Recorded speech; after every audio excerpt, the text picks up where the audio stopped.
6 Minute English from bbclearningenglish.com. Hello, this is 6 Minute English from BBC Learning English. I'm Neil. And I'm Beth. In this programme, we're talking about politeness. Britain has a reputation for being a polite place where children are told to say please and thank you. But in real life, that isn't always true. You, give me that pen. I'm sorry, that was a bit rude. Well, what should I have said? How about, Neil, please could you pass me the pen? Fine. Neil, could you please pass me the pen? There you go, that's much better. Now listen as BBC Radio 4 presenter Michael Rosen, who is a well-known poet and children's author in Britain, describes what happened to him one day. Recently, this is how it went. A boy was walking past me in the street, stopped and said, "Hey, you're thingy, innit?" Now that one seems to break all the rules. And because it broke the rules, it gave me a problem. How do I answer it? A boy saw Michael Rosen and said, "Hey, you're thingy, innit?" He used the word thingy because, although he recognised Michael, he couldn't remember his name. He also said innit, which is short for isn't it, to emphasise what he'd said. So, was the boy being impolite, or was he just happy meeting a famous person in the street?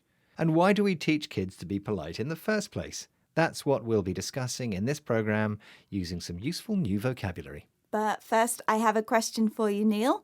The British are well known for being polite, as we've said, and there's even an idiom we use in certain situations to remind someone to be especially polite. But what is it? Is it A, mind your A's and B's, B, mind your P's and Q's, or C, mind your X's and Y's? Well, I know the answer to this, but I'm going to say C, mind your X's and Y's, because I think it's brilliant. Okay, interesting. Well, we'll find out the correct answer later in the programme. So let's return to the boy who said, "Hey, you're thingy, innit?" to famous poet Michael Rosen. Was that impolite or not? Professor Louise Mullaney, who studies the language of politeness, has an answer. She thinks that politeness is as much to do with the person being spoken to as the person speaking, as she explained to BBC Radio 4 programme Word of Mouth.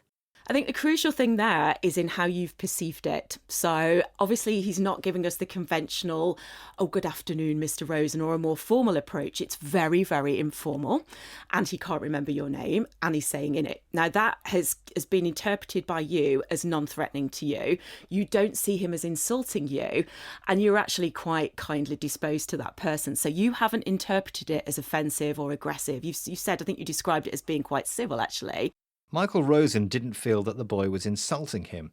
To insult someone means to be rude or offensive to them. Although his speech was very informal, Michael thought the boy was actually pleased to see him, not rude at all. Michael was well disposed to the boy. He liked and approved of him. So you could say that politeness is subjective. If Michael doesn't feel offended, then where is the offence? Then why do we teach children to be polite at all? Well, according to Professor Mullaney, it's to do with the rules of society. That's right. Louise thinks that by teaching our kids politeness, they enjoy the benefits of being accepted in society.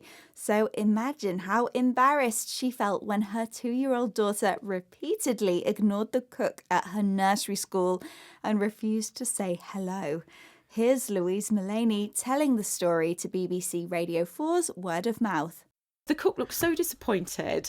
Yes. And as I mentioned in the book, it felt to me like there were lots of other children skipping and jumping past, going, hello, being really friendly children.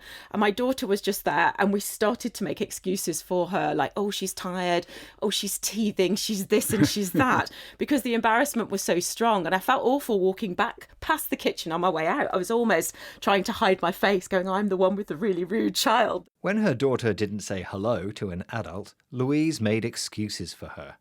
If you make excuses for someone, you try to explain the reasons for their behaviour.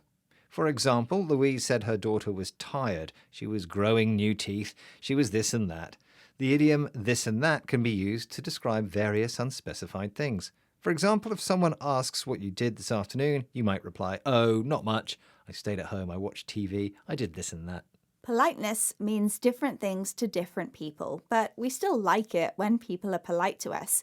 And I think the polite thing to do now is reveal the answer to my question, Neil. So the idiom that we use to remind someone to be polite is not mind your X's and Y's. I'm sorry, Neil. It's mind your P's and Q's. That's a shame. X's and Y's is much better. Okay, now let's recap the vocabulary we've learnt, starting with thingy, an informal word that's used if you can't remember someone's or something's name. People also use the slang words what's his name or what's a name for the same reason. In it is a short form of the tag question, isn't it? It's used to add emphasis to a statement. The adjective insulting means rude or offensive. If you are well disposed to someone, you like and approve of them.